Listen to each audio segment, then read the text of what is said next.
Talaga po? Dadating na po si Mommy at Daddy?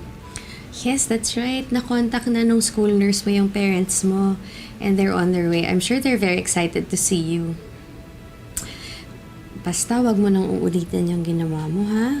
Huwag ka nang aalis kung sino man yung kasama mo. Okay po, Tita Emma. Promise ko po hindi na po ako aalis sa tabi.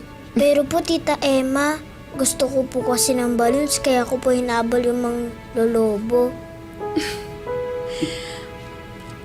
Pero mali pa rin yun, ha? Basta sa susunod, wag mo na lang uulitin, ha? Magpapaalam ka kung gusto mong umalis. Okay po.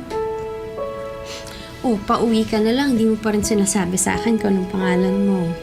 Sydney po. Ang ganda naman ng pangalan mo. Sydney. Parang pangalan din ng baby ko. Ano pala po ang pangalan ng baby mo? Milan. Bakit po nasa heaven na siya? Ano po nangyari? Siguro hanggang doon na lang talaga yung buhay niya. Siguro magiging angel din siya. Parang yung suot mo kanina.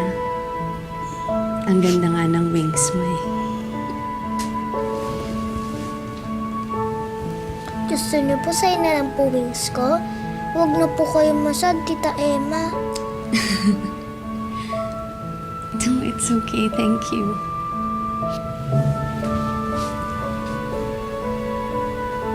Don't worry, Tita Emma.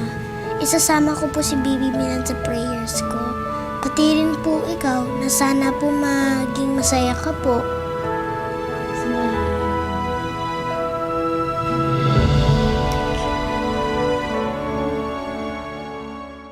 Ganda-ganda naman ng hair mo. Thank you po. Lola. Lola Lourdes. Thank you po, Lola Lourdes. Ako, ang sarap-sarap naman pakinggan. Na Lola ulit ako. Alam mo kasi, yan ang tawag sa akin ng apo ko, si Austin. Salamat, ha? Ah, ganda-ganda mo. Sydney, Ay, ayan na. I have something for you. Wow. Wow! Balloons! Di ba sabi mo gusto mo ng balloons? Eto, binilan kita. That's for you. Thank you, Tita Emma! You're welcome.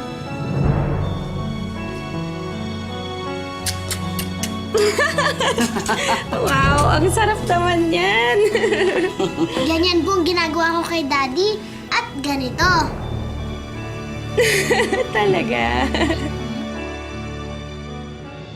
Lord, thank you po dahil nakasama ko po ulit ang family ko.